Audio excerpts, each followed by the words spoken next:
앉으시죠. 사건 설명 부탁드립니다. 대형 로펌 회의실, 완벽하게 다려진 네이비 정장, 서늘한 눈빛. 그 남자를 본 순간 그녀의 손이 떨렸습니다. 아니, 이럴 수가. 12년 전 그녀가 모른 척 지나쳤던 그 사람. 낡은 코트를 입고 그을린 얼굴로 자신을 바라보던 그 눈빛. 그가 여기에? 오늘 이야기는 한 남매에 관한 것입니다. 10살과 12살, 어느 봄날 아침 엄마가 사라진 그날부터 시작된 이야기. 한 사람은 전부를 바쳤고 한 사람은 전부를 받았습니다. 그리고 12년이 지난 지금 그들은 완전히 다른 모습으로 다시 만났습니다. 이 이야기가 마음에 드신다면 구독과 좋아요 부탁드립니다. 여러분의 작은 관심이 더 좋은 이야기를 만드는 힘이 됩니다. 그럼 이제 모든 것이 시작된 그날로 돌아가 보겠습니다. 봄이었습니다. 햇살이 창문 사이로 부드럽게 스며들던 그런 평범한 아침이었죠. 준혁이 눈을 떴을 때 집안은 이상하리만치 조용했습니다. 항상 아침이면 부산하게 움직이던 엄마의 기척이 들리지 않았습니다. 식탁 위에는 접힌 편지 한 장. 준혁아, 지원아. 엄마가 너무 미안해. 더 이상은 버틸 수가 없었어. 살아남아야 했어. 용서해줘. 그게 전부였습니다. 통장에는 38만 원. 냉장고에는 계란 6개와 김치 한 통. 그리고 10살 여동생 지원이는 아직 자고 있었습니다. 준혁이는 그날 무언가가 자신의 어깨 위로 무겁게 내려앉는 것을 느꼈습니다. 동생은 일어나면 뭐라고 말하지? 12살 소년에게는 너무나 가혹한 현실이었습니다. 하지만 선택의 여지가 없었습니다. 울 시간도 원망할 시간도 없었습니다. 지원이가 눈을 떴을 때 오빠는 이미 라면을 끓이고 있었습니다. 엄마는? 출근하셨어. 우리 밥 먹자. 그날 이후 준혁의 하루는 이렇게 시작되었습니다. 새벽 5시 편의점 야간 알바 마감. 오전 8시 동생 학교 보내기. 오전 9시 공장 일용직 출근. 오후 6시 식당 주방 보조. 밤 10시 야간 검정고시 학원. 새벽 1시 편의점 알바 시작. 하루에 4시간을 자면 많이 잔 날이었습니다. 겨울에는 동창이 트지 않는 지하 공장에서 쇠붙이를 나르고 여름에는 40도가 넘는 주방에서 설거지를 했습니다. 손은 늘 상처투성이었고 옷에서는 기름 냄새가 났습니다. 그래도 준혁은 매달 월세를 냈고 동생의 학원비를 냈고 따뜻한 밥을 차려주었습니다. 지원아, 오빠 말 잘 들어. 공부 열심히 해. 너는 꼭 대학 가야 돼. 알았지? 지원이는 고개를 끄덕였습니다. 하지만 그저 고개를 끄덕였을 뿐입니다. 그 시절 지원이에게 오빠는 너무나 당연한 존재였습니다. 집에 돌아오면 밥이 있고 학원비가 나가고 겨울이면 보일러가 돌아가는 것. 그게 당연한 줄 알았습니다. 준혁이가 얼마나 적게 자는지, 얼마나 많이 다치는지, 손톱 밑이 늘 검은 이유가 무엇인지 지원이는 몰랐습니다. 아니, 알려고 하지 않았습니다. 5년이 흘렀습니다. 준혁은 21살, 지원이는 15살이 되었습니다. 지원이는 공부를 정말 잘했습니다. 전교 1등, 전국 모의고사 상위 1%, 명문대 진학이 확실시 되었죠. 오빠, 나 장학금 받았어. 서울대 추천도 받을 수 있대. 응, 그래. 잘했다, 지원아. 준혁은 웃었습니다. 입술이 트고 손이 갈라져도 그 순간만큼은 진심으로 행복했습니다. 이래서 견뎌왔구나. 이 순간을 위해서. 하지만 그는 몰랐습니다. 자신이 너무 많이 주었다는 것을, 그리고 지원이가 너무 쉽게 받았다는 것을. 어떤 관계는 균형이 무너지면 결국 무너진다는 것을 말이죠. 2년 후, 지원이는 장학금을 받아 서울의 명문대에 입학했습니다. 경영학과, 미래가 보장된 길이었습니다. 처음 기숙사에 도착한 날, 지원이는 숨이 막혔습니다. 반짝이는 강남의 야경, 세련된 카페들, 명품 가방을 든 또래 친구들, 외제차를 타고 오는 부모님들. 여기가 내가 있어야 할 곳이야. 지원이는 빠르게 적응했습니다. 똑똑하고 예뻤던 그녀는 금방 인기인이 되었습니다. 학생의 활동, 동아리, 인턴십 기회들, 새로운 친구들은 부유했습니다. 주말이면 청담동에서 쇼핑을 하고 방학이면 해외여행을 갔습니다. 처음엔 따라가지 못했습니다. 하지만 지원이는 영리했습니다. 카페 알바, 과외, 장학금, 그리고 오빠가 보내주는 돈. 오빠, 교재비 좀 보내줘. 30만 원만.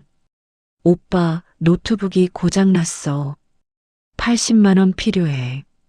오빠, 이번 학기 기숙사비가. 준혁은 한 번도 거절하지 않았습니다.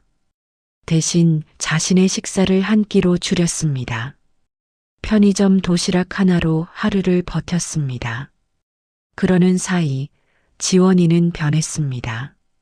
명품 가방은 아니어도 그럭저럭 괜찮은 브랜드를 입기 시작했고, 머리는 강남의 유명한 미용실에서 했고, SNS에는 예쁜 카페 사진들을 올렸습니다.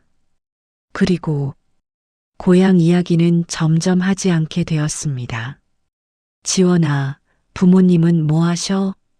친구가 물었을 때 지원이는 잠시 망설이다 대답했습니다. 사업하셔. 지방에서. 거짓말이었습니다. 하지만 진실은 너무 부끄러웠습니다. 엄마는 사라졌고 오빠는 공장 노동자였습니다. 준혁의 전화는 점점 귀찮아졌습니다. 잘 지내니? 응, 잘 지내. 바빠서 끊을게. 밥은 먹고 다니고? 먹어. 걱정하지 마. 나중에 전화할게. 대화는 점점 짧아졌습니다. 그러던 어느 날, 3학년 가을이었습니다. 지원이는 친구들과 압구정의 레스토랑에서 나오는 길이었습니다. 다들 웃고 떠들며 거리를 걷고 있었죠. 그때였습니다. 지원아? 익숙한 목소리. 지원이는 멈춰 섰습니다. 천천히 고개를 돌렸습니다. 그리고 보였습니다. 낡은 검은색 패딩, 색이 바랜 청바지, 10년은 된 듯한 운동화, 그을린 얼굴, 거친 손, 오빠였습니다. 준혁은 반가운 얼굴로 웃고 있었습니다. 손에는 비닐봉지 하나, 아마 지원이 주려고 가져온 반찬이었을 것입니다. 오빠가 서울 올라올 일이 있어서 내가 좋아하는 밑반찬 좀 만들어 왔어. 기숙사 어디야? 친구들이 멈춰서서 지켜보고 있었습니다. 지원이의 심장이 미친 듯이 뛰었습니다.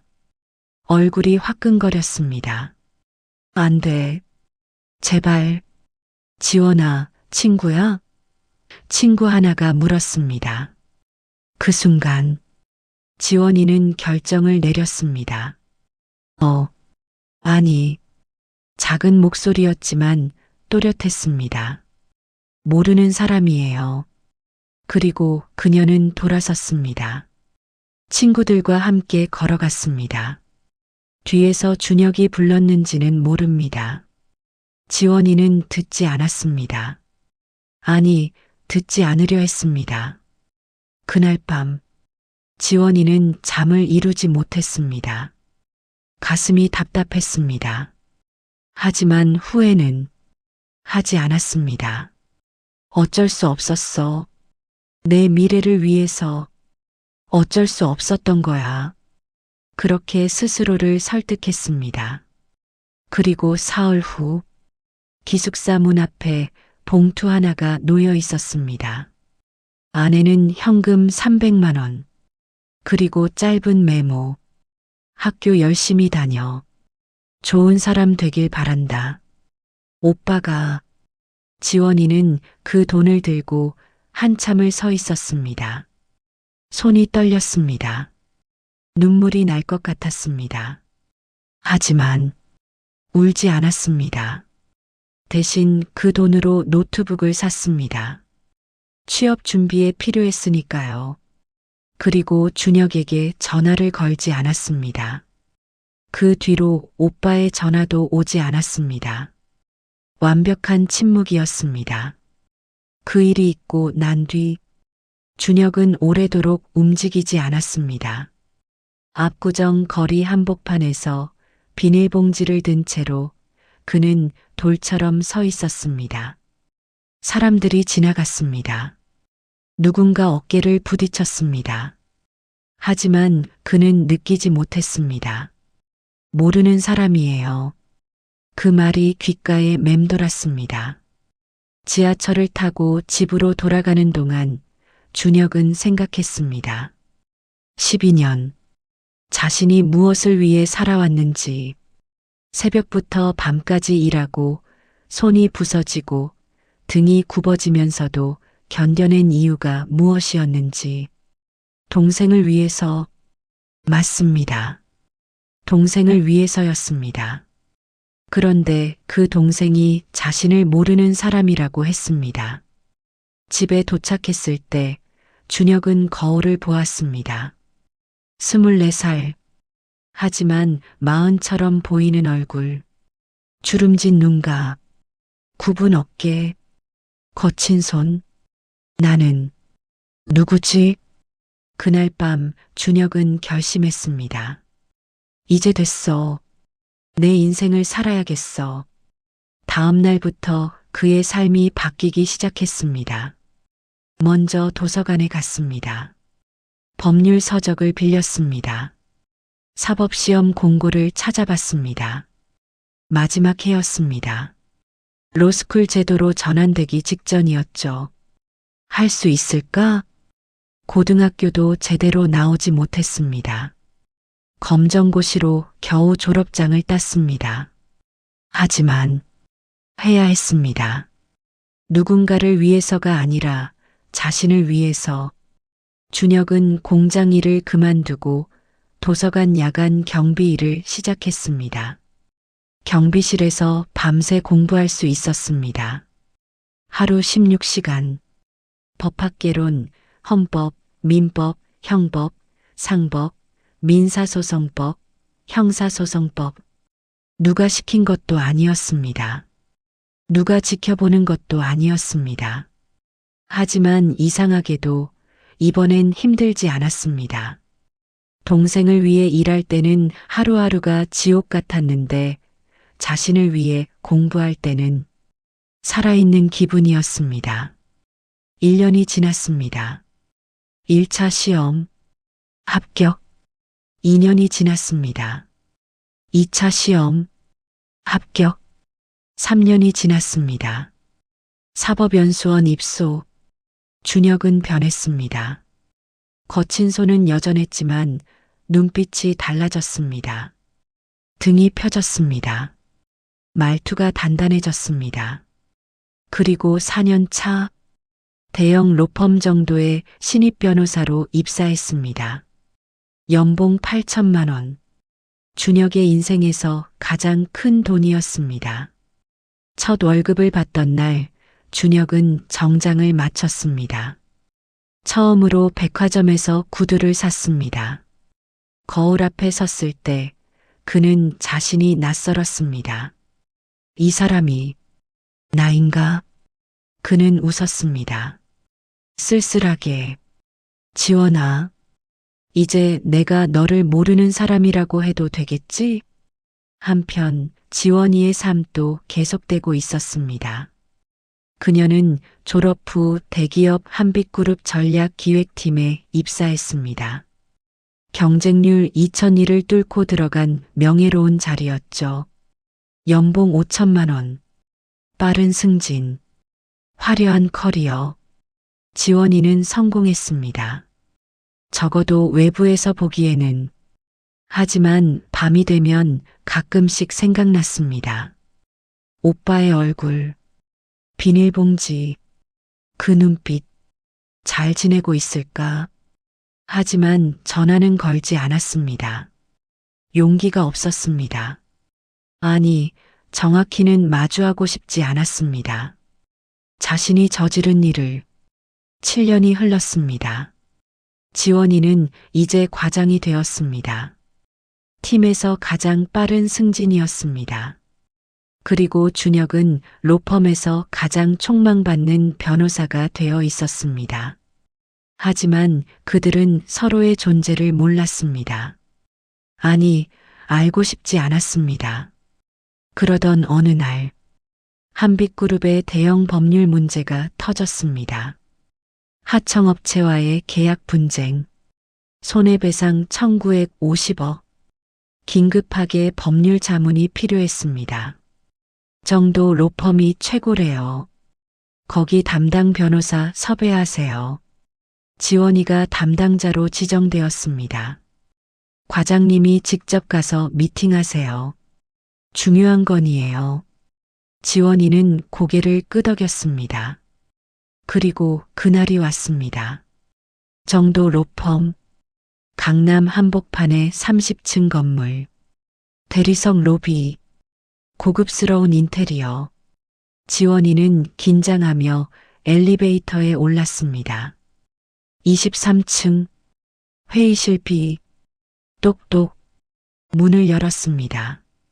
그리고 시간이 멈췄습니다. 회의실 끝, 창가 자리에 앉아 있는 남자. 완벽하게 맞춘 네이비 수트, 은색 커프 스링크, 정갈하게 넘긴 머리, 날카로운 눈빛으로 서류를 보고 있는 그 모습. 오빠. 지원이의 손에서 서류 가방이 미끄러질 뻔했습니다. 준혁은 고개를 들었습니다. 그들의 눈이 마주쳤습니다. 3초의 시간이 지나고 준혁의 얼굴에는 어떤 표정도 없었습니다. 놀람도 반가움도 분노도 완벽한 무표정이었습니다. 앉으시죠. 낮고 차분한 목소리. 사건 설명 부탁드립니다. 지원이는 다리가 풀릴 것 같았습니다. 하지만 겨우 의자를 당겨 앉았습니다. 저는 한빛그룹 전략기획팀 박지원 과장입니다. 이번 하청업체와의 말이 제대로 나오지 않았습니다. 준혁은 조용히 듣고 있었습니다. 때때로 메모를 했습니다. 질문을 했습니다. 계약서 원본 지참하셨나요? 분쟁 발생 시점이 정확히 언제죠? 이메일 기록 확보는 되어 있습니까? 완벽하게 업무적이었습니다. 마치 처음 보는 사람을 대하듯 회의는 1시간 동안 진행되었습니다. 그 1시간 동안 지원이의 심장은 미친 듯이 뛰었습니다. 오빠, 진짜 오빠야. 근데 어떻게? 변호사가 손이 떨렸습니다. 목소리가 갈라졌습니다. 하지만 준혁은 한 번도 흔들리지 않았습니다. 오늘은 여기까지 하시죠. 검토 후 다음 주에 다시 연락드리겠습니다. 준혁이 자리에서 일어났습니다. 오빠, 지원이가 작게 불렀습니다. 준혁은 멈췄습니다. 천천히 돌아봤습니다. 네, 아니, 혹시, 말이 막혔습니다. 준혁은 잠시 그녀를 바라보았습니다. 그리고 작게 웃었습니다. 차갑게, 실례지만 저희 전에 만난 적 있나요? 네, 처음 뵙는 것 같은데요. 그럼 수고하세요. 그는 돌아서서 나갔습니다. 지원이는 그 자리에 굳어 있었습니다. 모르는 사람이라고 했던 그날의 자신처럼 이제 오빠가 자신에게 똑같이 하고 있었습니다. 회사로 돌아온 지원이는 아무것도 할 수 없었습니다. 과장님, 괜찮으세요? 얼굴이 안 좋으신데. 아니, 괜찮아. 하지만 괜찮지 않았습니다. 그날 밤 지원이는 오래된 상자를 꺼냈습니다. 거기에는 어릴 적 사진들이 있었습니다. 12살 오빠와 10살 자신. 오빠는 자신을 업고 웃고 있었습니다. 중학생이 된 자신과 오빠. 오빠는 학원 가방을 들어주고 있었습니다. 고등학생이 된 자신. 합격증을 들고 있고 옆에서 오빠가 환하게 웃고 있었습니다. 그때의 오빠는 행복해 보였습니다. 하지만 오늘 본 오빠는 달랐습니다. 성공했습니다. 멋있었습니다. 당당했습니다. 하지만 그 눈빛엔 아무것도 없었습니다. 지원이는 깨달았습니다. 자신이 오빠에게서 빼앗은 것이 무엇인지 단순히 인정이나 관심이 아니었습니다. 오빠의 마음 자체를 죽여버린 것이었습니다. 그날 밤 지원이는 처음으로 울었습니다. 12년 만에 처음으로. 다음 주 회의. 지원이는 다시정도 로펌을 찾았습니다. 이번엔 팀장도 함께였습니다.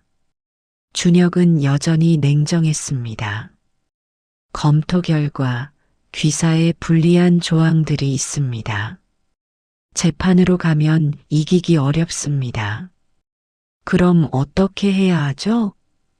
팀장이 물었습니다. 합의를 권장합니다. 손해를 최소화하는 게 최선입니다.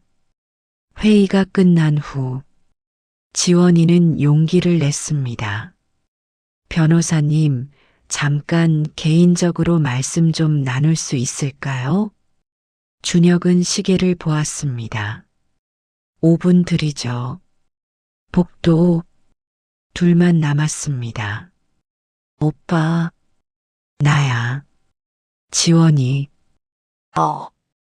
오빠 맞지? 준혁 오빠.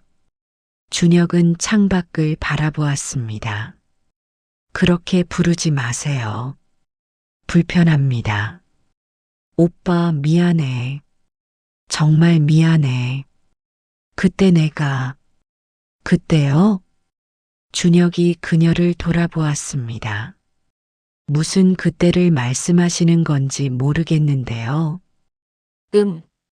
압구정에서 내가 오빠를 모르는 사람이라고. 준혁은 고개를 끄덕였습니다. 기억나시나 보네요. 저는 잘 기억 안 나는데. 거짓말이었습니다. 하지만 차갑게 말했습니다. 너무 오래전 일이라서요. 별로 중요하지 않았던 것 같네요. 그 말에 지원이는 가슴이 무너지는 것 같았습니다. 중요하지 않았다고? 오빠, 제발. 나 좀 봐줘. 내가 잘못했어. 그때 내가 정말 어리석었어. 박지원 과장님. 준혁의 목소리는 여전히 차가웠습니다. 저는 지금 업무 중입니다. 사적인 이야기는 업무에 방해가 됩니다. 돌아가 주시겠습니까? 오빠. 그리고 말씀드렸잖아요. 그렇게 부르지 말라고.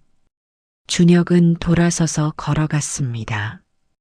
지원이는 그 자리에 서서 오빠의 뒷모습을 바라보았습니다. 곧게 편 어깨, 단단한 걸음걸이, 더 이상 굽은 등도 주저하는 발걸음도 없었습니다.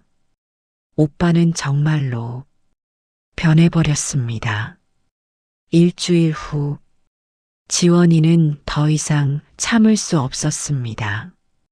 회사 업무 시간 후, 그녀는 로펌 건물 앞에서 기다렸습니다. 밤 9시, 준혁이 나왔습니다. 오빠. 준혁은 멈춰 섰습니다. 한숨을 쉬었습니다. 왜 이러세요? 오빠, 나 진짜 미안해. 그때 내가 너무 어리석었어. 나 지금 후회하고 있어. 매일 밤 생각해. 오빠한테 어떻게 그럴 수가 있었는지. 준혁은 그녀를 가만히 바라보았습니다. 후회요? 응. 정말 후회해. 그래서요? 응. 후회한다고 해서 뭐가 달라지나요? 준혁의 목소리는 조용했지만 날카로웠습니다. 지원 씨. 아니, 박지원 과장님. 전 그날 깨달았어요. 뭘? 내가 12년 동안 뭘 위해 살았는지, 누구를 위해 살았는지. 준혁은 잠시 멈췄습니다. 근데 그 사람은 나를 모르는 사람이라고 하더군요. 사람들 앞에서. 오빠. 그때 알았어요. 아, 이 사람은 나를 사랑한 게 아니구나. 그냥 편했던 거구나. 당연하게 여긴 거구나. 지원이는 아무 말도 할 수 없었습니다. 그리고 더 중요한 걸 깨달았어요. 준혁이 한 걸음 다가왔습니다. 나도 나를 사랑하지 않았다는 걸요. 내 인생을 살지 않았다는 걸. 그래서 고맙습니다. 그날 날 모른다고 해줘서. 뭐, 덕분에 정신을 차렸으니까요. 덕분에 내 인생을 찾았으니까요. 준혁은 명함을 꺼내 그녀에게 건넸습니다. 업무상 연락은 이 번호로 주세요. 사적인 연락은 받지 않습니다. 그럼 그는 다시 걸어갔습니다. 오빠, 정말 날 용서 못해? 준혁은 멈췄습니다. 뒤돌아보지 않고 말했습니다. 용서요? 이미 했어요. 그럼요. 진짜? 네. 근데 그게 날 다시 당신 인생에 들어가게 만들진 않아요. 진심으로요. 우린 이제 남이에요. 그냥 업무상 만나는 사이. 그게 더 편하지 않나요? 당신도. 그 말에 지원이는 무릎이 꺾이는 것 같았습니다. 맞았습니다. 그때 자신도 이게 더 편하다고 생각했으니까요. 오빠가 없는 삶이 더 편하다고 생각했으니까요. 이제 오빠도 똑같이 생각하는 것 뿐이었습니다. 그날 밤, 지원이는 집에 돌아와 오래 생각했습니다. 자신이 무엇을 잃었는지, 단순히 오빠를 잃은 게 아니었습니다. 자신의 인간성 한 조각을 잃어버린 것이었습니다. 누군가를 당연하게 여기고 누군가의 희생을 공짜로 받아들이고 그러면서도 부끄러워하지 않았던 자신, 그런 자신이 무서웠습니다. 한편 준혁도 집에 돌아와 창가에 서 있었습니다. 사실은 마음이 편하지 않았습니다. 지원이의 떨리는 목소리, 눈물 어린 눈빛, 너무 차갑게 대한 걸까? 하지만 곧 고개를 저었습니다. 아니야. 이게 맞아. 12년을 누군가를 위해 살았습니다. 이제는 자신을 위해 살아야 했습니다. 그게 냉정한 것처럼 보일지라도, 그게 이기적인 것처럼 보일지라도, 미안하지만 지원아, 난 이제 내 인생을 살 거야. 준혁은 조용히 중얼거렸습니다. 하지만 이야기는 여기서 끝나지 않았습니다. 왜냐하면 어떤 관계는 끝났다고 생각하는 순간부터 진짜 시작되기도 하니까요. 다음 달 한빛그룹의 사건은 합의로 마무리되었습니다. 준혁의 탁월한 협상 덕분에 손해를 최소화할 수 있었습니다. 회사는 기뻐했고 지원이는 승진 제안을 받았습니다. 하지만 지원이는 행복하지 않았습니다. 매일 밤 오빠 생각이 났습니다. 이상했습니다. 12년 동안 잊고 살았는데 이제 와서 왜 이렇게 생각나는 걸까요? 아, 내가 뭘 잃었는지 이제야 아는 거구나. 가진 것의 소중함은 잃고 나서야 알게 되는 법입니다. 그리고 어느 날 지원이는 결심했습니다. 다시는 못 돌아갈 수도 있어. 오빠는 날 절대 용서하지 않을 수도 있어. 하지만 그래도 해야 해. 진심으로 사과해야 해. 내가 얼마나 잘못했는지 인정해야 해. 결과가 어떻든 그게 내가 할 수 있는 최선이야. 토요일 아침, 지원이는 오빠가 살던 옛날 집 주소를 찾아갔습니다. 낡은 빌라, 2층, 12년 전 함께 살던 그 집이었습니다. 하지만 이미 다른 사람이 살고 있었습니다. 준혁이라는 사람이요? 몇 년 전에 이사 갔어요. 지원이는 발걸음을 돌렸습니다. 그리고 오빠가 일하던 공장을 찾아갔습니다. 준혁이? 오래됐지. 한 7년 전에 그만뒀어. 공부한다고 하더니. 변호사 됐다며? 대단한 친구야. 공장 사장님이 말했습니다. 그 친구 진짜 대단했어. 밤새 일하고도 책 읽고 그랬거든. 동생 학비 벌려고 미친 듯이 일했지. 에고 글쎄. 한 번은 손가락 다쳐서 피 흘리는데도 일마저 하고 갔어. 동생 학원비 내야 된다면서. 난 그때 처음 봤어. 저렇게까지 동생을 사랑할 수 있나 싶더라고. 지원이의 눈에서 눈물이 흘렀습니다. 근데 이상한 게 있었어. 어느 날부터 갑자기 그 친구 얼굴이 죽어 있더라고. 물어봤더니 아무 일 없다고만 하고. 그러더니 얼마 후에 사표 냈어. 그래 그랬지. 언제쯤이었어요? 한 7년 전, 가을이었나. 바로 그때였습니다. 압구정에서 지원이가 오빠를 모른다고 했던 그 시점. 지원이는 한참을 걸었습니다. 그리고 결국 다시 로펌 앞으로 왔습니다. 토요일인데도 불이 켜져 있었습니다. 오빠는 주말에도 일하는 모양이었습니다. 로비 경비원에게 부탁했습니다. 죄송하지만 준혁 변호사님께 전해주실 수 있나요? 봉투를 건넸습니다. 안에는 편지와 통장이 들어 있었습니다. 오빠에게 이 편지를 쓰는 지금도 손이 떨려. 뭐라고 써야 할지 모르겠어. 미안하다는 말로는 턱없이 부족하다는 걸 알아. 나는 12년 동안 너무 많은 걸 당연하게 여겼어. 오빠가 매일 내 앞에 차려준 밥, 오빠가 벌어준 학원비, 오빠가 켜놓은 보일러, 오빠가 빨아준 교복, 그 모든 것들이 그냥 있는 거라고 생각했어.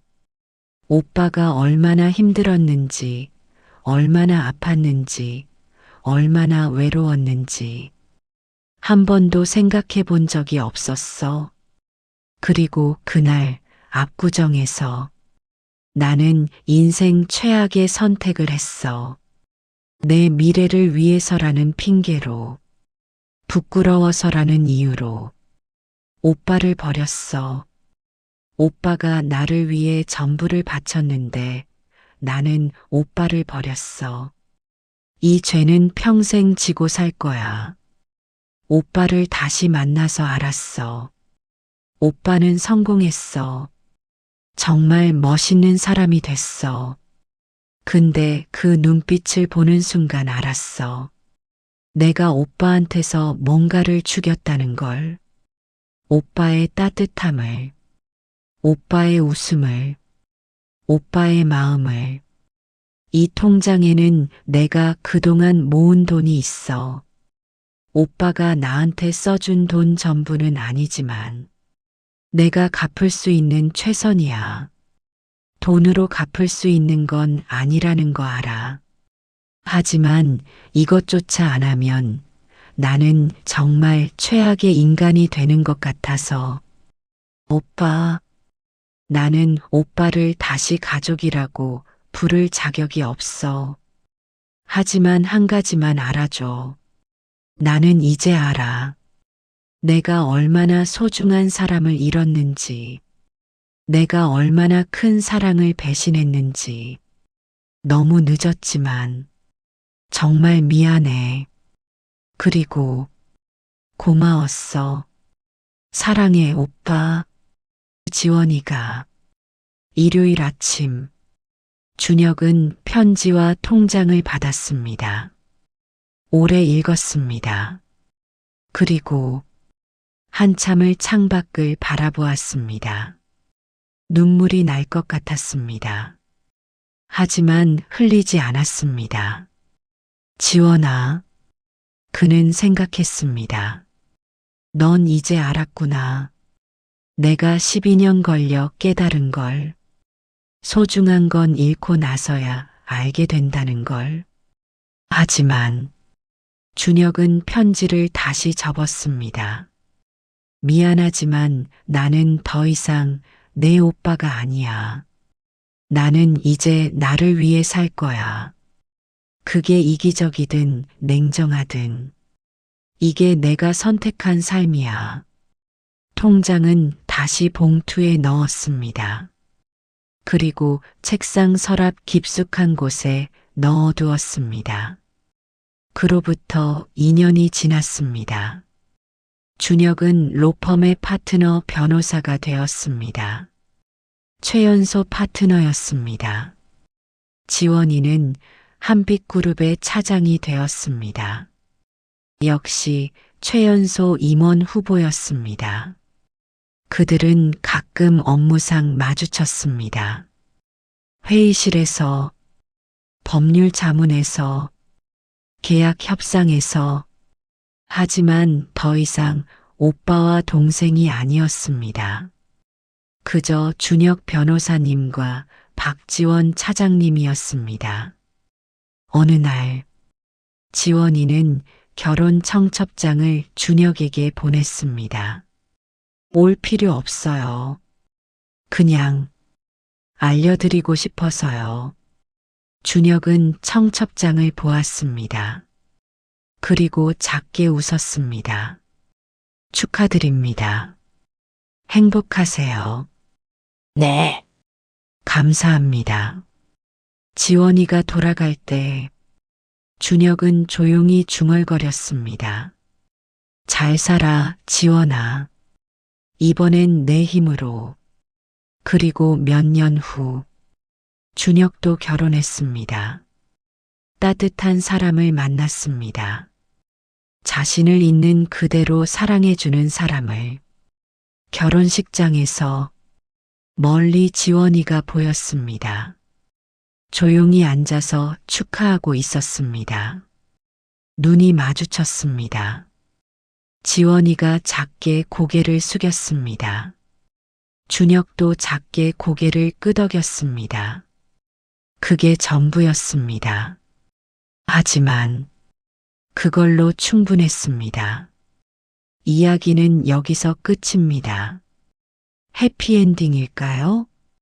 아닐지도 모릅니다. 남매는 다시 가까워지지 않았으니까요. 하지만 어떤 의미에서는 해피엔딩입니다. 왜냐하면 두 사람 모두 깨달았으니까요. 준혁은 깨달았습니다. 누군가를 위해 나를 희생하는 건 사랑이 아니라 자기 파괴다. 나를 먼저 사랑해야 다른 사람도 사랑할 수 있다. 지원이는 깨달았습니다. 누군가의 희생을 당연하게 여기는 순간 나는 인간이기를 멈춘다. 감사할 줄 알아야 진정한 성장이다. 그리고 두 사람 모두 각자의 방식으로 행복을 찾았습니다. 함께가 아니라 따로. 때로는 그게 최선의 결말입니다. 모든 관계가 회복될 필요는 없습니다. 어떤 이별은 두 사람 모두를 자유롭게 만듭니다. 여러분은 어떻게 생각하시나요? 준혁은 너무 냉정했을까요? 아니면 당연한 선택이었을까요?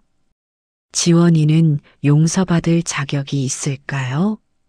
아니면 평생 죗값을 치러야 할까요? 댓글로 여러분의 생각을 들려주세요. 그리고 이 이야기가 마음에 드셨다면 구독과 좋아요, 알림 설정 부탁드립니다. 다음에도 더 좋은 이야기로 찾아뵙겠습니다. 시청해 주셔서 감사합니다.